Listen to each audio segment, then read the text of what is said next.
جیغ، فریاد، گریه، که اون که به ما زنگ زده بود کاملا ما متوجه بودیم که این جیغ و فریادایی که از اتوبوس بلند میشه اینا رو هیچ.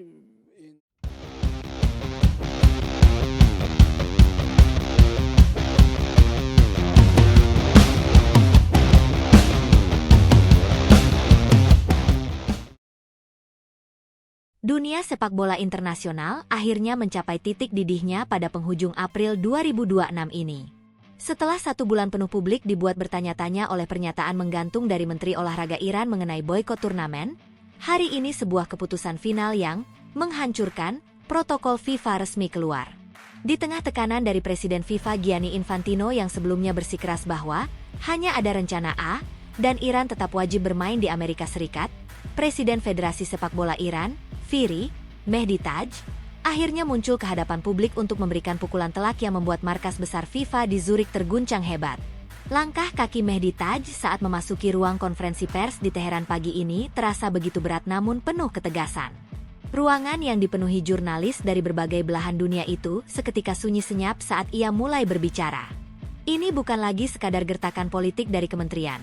Ini adalah keputusan teknis dari Badan Sepak Bola tertinggi Iran yang secara resmi menarik diri dari kepesertaan Piala Dunia 2026. Kami telah selesai dengan diplomasi yang buta. Buka Mehdi Taj dengan nada suara yang rendah namun menggelegar. Selama sebulan terakhir, sejak Menteri Olahraga kami menyuarakan kekhawatiran mendalam atas keselamatan pemain kami di tanah Amerika Serikat, kami menunggu FIFA untuk menunjukkan sedikit saja empati. Namun, apa yang kami terima?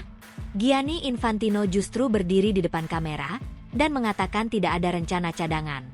Baginya, jadwal pertandingan lebih berharga daripada nyawa manusia dan kehormatan sebuah bangsa. Mehdi Taj kemudian menarik napas panjang.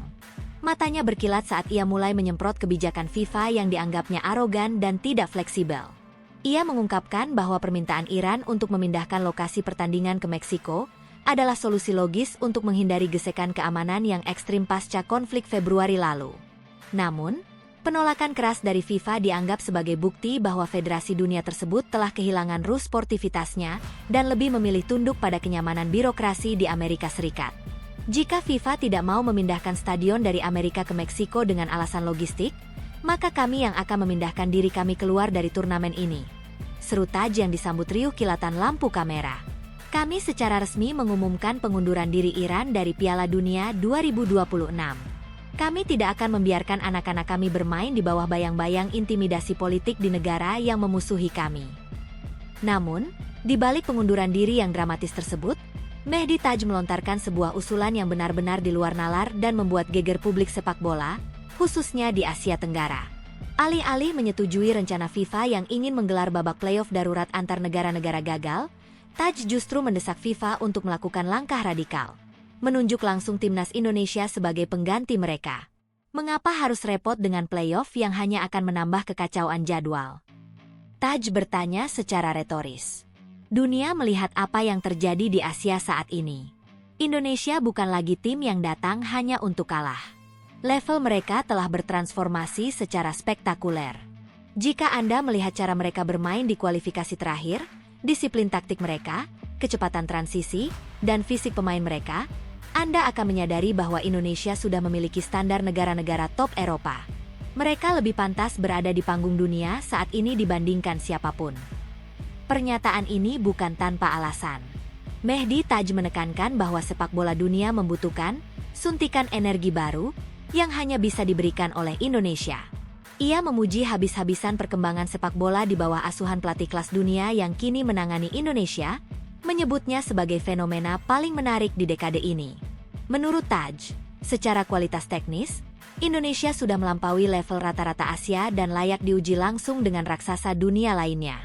Indonesia memiliki sesuatu yang tidak dimiliki banyak negara lain. Jiwa sepak bola, lanjut Taj dengan penuh semangat. Lihatlah supporter mereka. Mereka adalah yang paling fanatik di dunia. Saat Indonesia bertanding, stadion selalu penuh sesak oleh lautan manusia yang bergemuruh. Itu adalah atmosfer yang seharusnya ada di Piala Dunia, bukan kursi-kursi kosong atau penonton yang dingin. Jika FIFA bersikeras menolak Meksiko sebagai venue karena alasan keamanan, maka mereka harus tahu bahwa atmosfer sepak bola yang paling murni saat ini justru ada di Indonesia.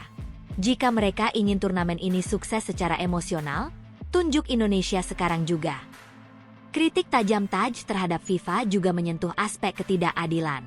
Ia menuduh FIFA hanya memikirkan keuntungan komersial di Amerika Utara, tanpa mempedulikan perkembangan sepak bola di wilayah yang benar-benar mencintai olahraga ini dengan tulus. Dengan nada menyindir, ia menyebut bahwa Indonesia jauh lebih cocok menghuni grup yang ditinggalkan Iran karena mereka memiliki basis massa yang bisa menjamin setiap laga menjadi penuh sesak dan spektakuler. Pesan saya untuk Infantino sangat sederhana. Berhenti bersikap kaku. Anda kehilangan Iran, tim terbaik di Asia secara peringkat, tapi Anda bisa mendapatkan Indonesia, tim dengan pertumbuhan paling mengerikan dan dukungan paling masif di dunia. Level mereka sudah sangat berbeda. Mereka mirip dengan tim-tim kuda hitam Eropa yang bisa menjungkir balikan prediksi. Jangan ada playoff, berikan tiket itu pada mereka sebagai penghormatan atas kemajuan sepak bola Asia. Tegas Taj menutup narasinya. Sontak, pernyataan ini memicu perdebatan luar biasa di media sosial. Di Jakarta, tagar terima kasih Mehdi Taj dan Indonesia ke Piala Dunia langsung meledak.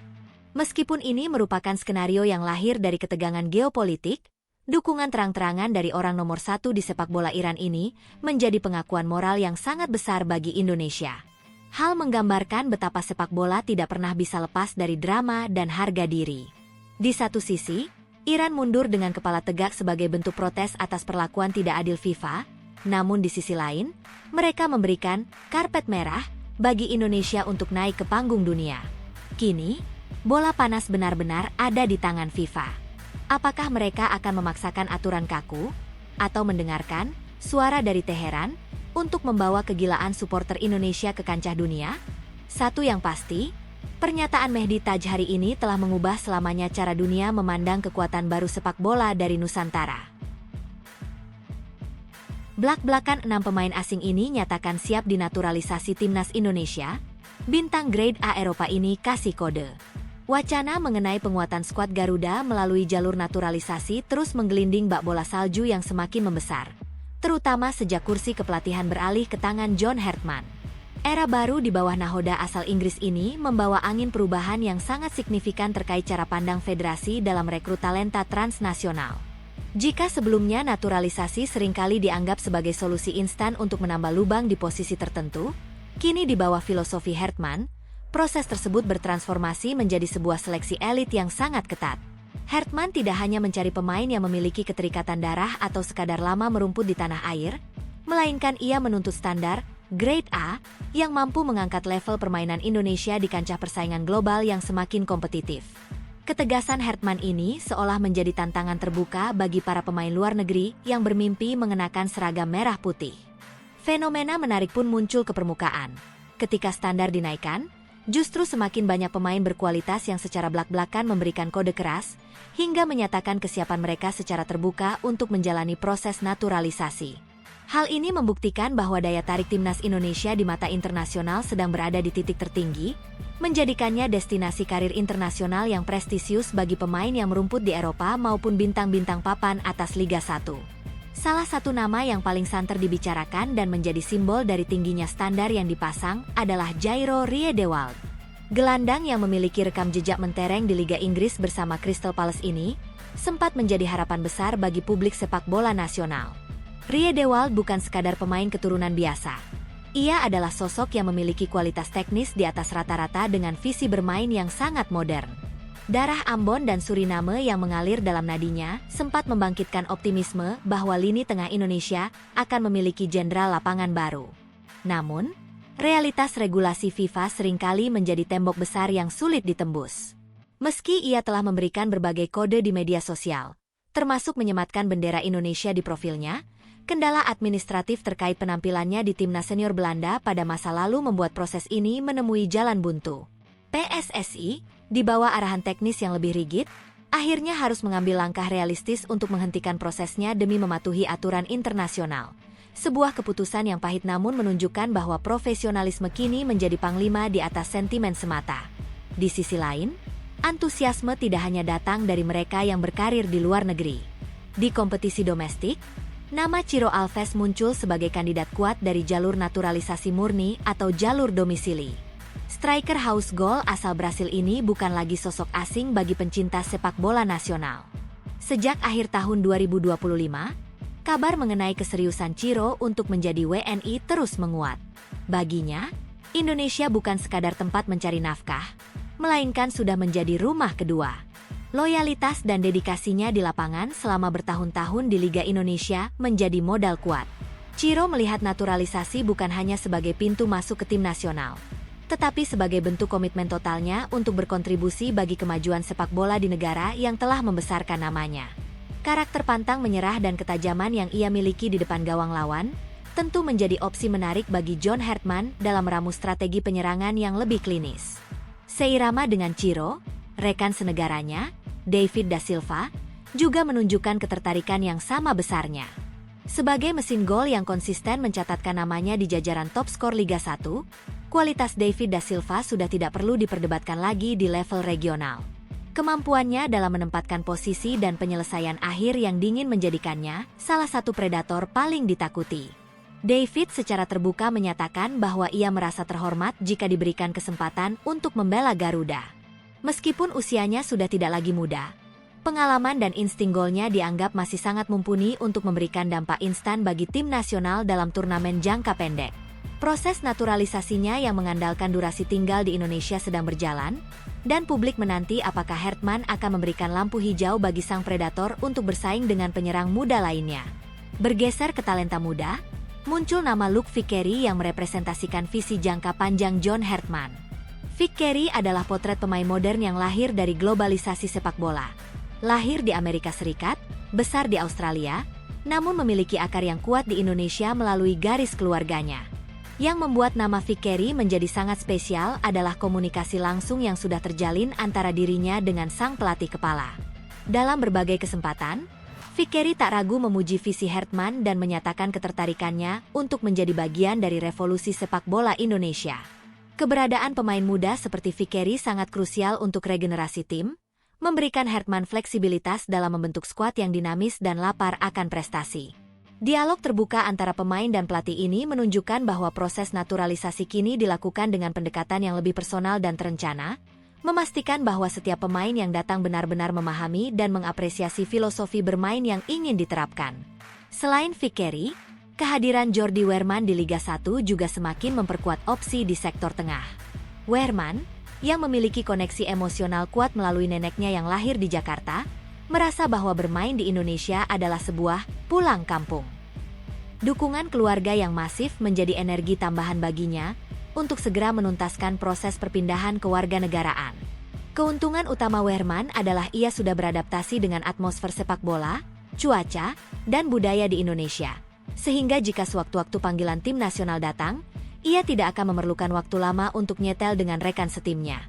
Hartman yang dikenal sangat menyukai pemain dengan mobilitas tinggi tentu terus memantau performa Weerman di kompetisi domestik sebagai bahan evaluasi.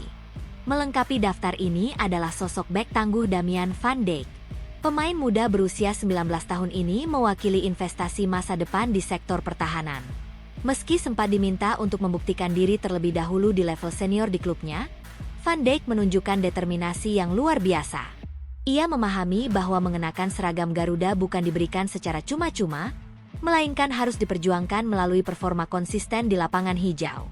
Komunikasi yang terus terjaga dengan PSSI menandakan bahwa namanya masih ada dalam radar pantauan. Dengan postur dan teknik bertahan khas sekolah sepak bola Eropa, Van Dijk diproyeksikan bisa menjadi tandem yang solid bagi bek-bek lokal maupun pemain naturalisasi lainnya yang sudah lebih dulu bergabung. Lonjakan minat dari para pemain asing dan keturunan ini sejatinya merupakan manifestasi dari transformasi wajah sepak bola Indonesia yang mulai dipandang serius oleh dunia. Di bawah John Hartman, Timnas Indonesia bukan lagi sekadar tim yang berpartisipasi, melainkan tim yang memiliki cetak biru yang jelas menuju prestasi dunia. Standar tinggi yang diterapkan berfungsi sebagai filter alami. Hanya mereka yang memiliki mentalitas juara dan kemampuan teknis mumpuni yang bisa menembus skuad inti. Hal ini menciptakan ekosistem kompetisi yang sehat di dalam internal tim, di mana pemain lokal pun dipaksa untuk terus meningkatkan level permainan mereka agar tidak tergeser oleh para pemain grade A ini. Pada akhirnya, proyek naturalisasi ini bukanlah tentang mengganti wajah-wajah lokal, melainkan tentang pengayaan kualitas dan transfer ilmu. Kehadiran pemain-pemain berpengalaman dari liga-liga maju diharapkan mampu menularkan profesionalisme dan disiplin kepada seluruh anggota skuad. Dengan kriteria yang semakin ketat dan keinginan yang kuat dari para pemain tersebut, masa depan timnas Indonesia tampak semakin cerah. Publik sepak bola tanah air kini boleh bermimpi lebih tinggi, karena skuad yang sedang dibangun bukan lagi sekadar kumpulan pemain, melainkan sebuah kekuatan terpadu yang dirancang untuk bersaing di level tertinggi, membuktikan bahwa Indonesia memiliki daya tawar yang besar di panggung sepak bola internasional. Keseriusan para pemain seperti Ciro, David da Silva, hingga talenta muda seperti Fikeri dan Van Dijk adalah bukti nyata bahwa Garuda sedang bersiap untuk terbang lebih tinggi dari sebelumnya. Dua raksasa Timur Tengah bakal jadi lawan timnas Indonesia guna persiapan Piala Asia 2027. Agenda FIFA Matchday Juni 2026 mendatang mulai menemui titik terang yang semakin benderang terkait peta kekuatan yang akan dihadapi timnas Indonesia dalam upaya memperkuat fondasi tim. Setelah sempat berembus rumor fantastis yang menghubungkan skuad Garuda dengan tim-tim raksasa Eropa seperti Italia, realitas strategi kini bergeser ke arah yang jauh lebih pragmatis namun sangat krusial. Kabar terbaru mengonfirmasi bahwa skuad yang kini berada di bawah asuhan pelatih berpengalaman, John Hartman, justru membidik dua kekuatan dari Jazirah Arab, yakni Oman dan Kuwait. Langkah ini dinilai sebagai manuver taktis yang cerdas daripada sekadar mengejar gengsi melawan tim dunia, karena fokus utama saat ini adalah mematangkan visi bermain kolektif di tengah tensi persaingan Asia yang semakin kompetitif. Informasi mengenai rencana laga uji coba berkelas ini pertama kali mencuat ke permukaan melalui unggahan akun Instagram 352ID, yang menyebutkan bahwa skuad Garuda dijadwalkan untuk menjajal kekuatan fisik dan taktik kedua tim Timur Tengah tersebut dalam waktu dekat. Pemilihan lawan ini bukan tanpa perhitungan matang di meja kepelatihan. John Hartman dikabarkan ingin mematangkan transisi permainan timnas Indonesia sebelum mereka benar-benar terjun ke medan perang yang sesungguhnya di ajang AFC Asian Cup 2027 pada Januari mendatang. Menghadapi tim dengan gaya bermain khas, padang pasir, yang menonjolkan kekuatan fisik, kecepatan serangan balik, dan teknik individu yang mumpuni dianggap sebagai simulasi paling akurat bagi para pemain Indonesia yang sebagian besar kini merumput di kompetisi Eropa dan liga domestik yang kompetitif. Selama bertahun-tahun, tim-tim dari Timur Tengah seringkali menjadi momok atau batu sandungan yang menyulitkan perjalanan Indonesia di kancah internasional. Gaya main mereka yang cenderung provokatif secara mental dan sangat disiplin dalam bertahan seringkali membuat pola permainan Garuda berantakan. Oleh karena itu, melawan tim dengan karakteristik permainan serupa dalam balutan laga persahabatan diharapkan bisa menjadi laboratorium taktik bagi Jai Itzes, Rizky Ridho, dan rekan-rekan untuk meracik formula penakluk tim-tim tradisional Timur Tengah. Kedewasaan bermain serta kemampuan untuk tetap tenang di bawah tekanan tinggi menjadi poin utama yang ingin digali Hartman dari anak asuhnya dalam dua pertandingan simulasi ini. Mari kita bedah lebih dalam mengenai profil calon lawan yang akan dihadapi. Pertama adalah Oman, yang saat ini bertengger di peringkat 79 FIFA dengan koleksi 1313,46 poin. Oman bukanlah tim sembarangan.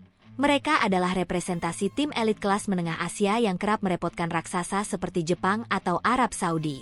Catatan teranyar menunjukkan bahwa tim ini baru saja menyelesaikan putaran keempat kualifikasi Piala Dunia 2026 zona Asia sebagai juru kunci grup A, berada di bawah bayang-bayang Qatar dan Uni Emirat Arab. Meskipun berakhir di posisi terbawah, pengalaman bertanding mereka melawan tim-tim top Asia memberikan mereka ketajaman yang tidak boleh diremehkan. Fakta bahwa Oman tidak menggelar laga pada FIFA Matchday Maret lalu membuat mereka dipastikan akan tampil sangat agresif dan lapar akan kemenangan serta pertandingan kompetitif guna memperbaiki moral tim mereka sendiri. Lawan kedua adalah Kuwait, yang secara peringkat berada di posisi 134 FIFA dengan raihan 1105,10 poin. Meski secara angka berada di bawah Indonesia, Kuwait memiliki sejarah panjang sebagai salah satu kekuatan sepak bola teluk yang memiliki teknik dasar sangat baik. Serupa dengan Oman, Kuwait juga sempat absen pada kalender FIFA Matchday Maret lalu, yang berarti mereka akan membawa skuad penuh dengan energi segar saat bersua Indonesia. Menghadapi Kuwait menjadi peluang emas bagi skuad Garuda untuk tidak hanya mengamankan kemenangan demi mendulang poin dan memperbaiki posisi di peringkat FIFA, tetapi juga untuk menguji kedalaman skuad pelapis yang dimiliki oleh John Hartman. Laga-laga ini juga akan menjadi panggung pembuktian bagi sistem permainan baru yang dibawa oleh Hartman.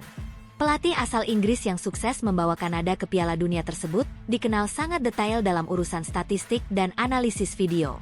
Menghadapi Oman yang memiliki organisasi pertahanan sangat rapat akan menguji kreativitas lini tengah Indonesia yang kemungkinan besar masih akan dikomandiu oleh Tom Haye atau Ivar Jenner.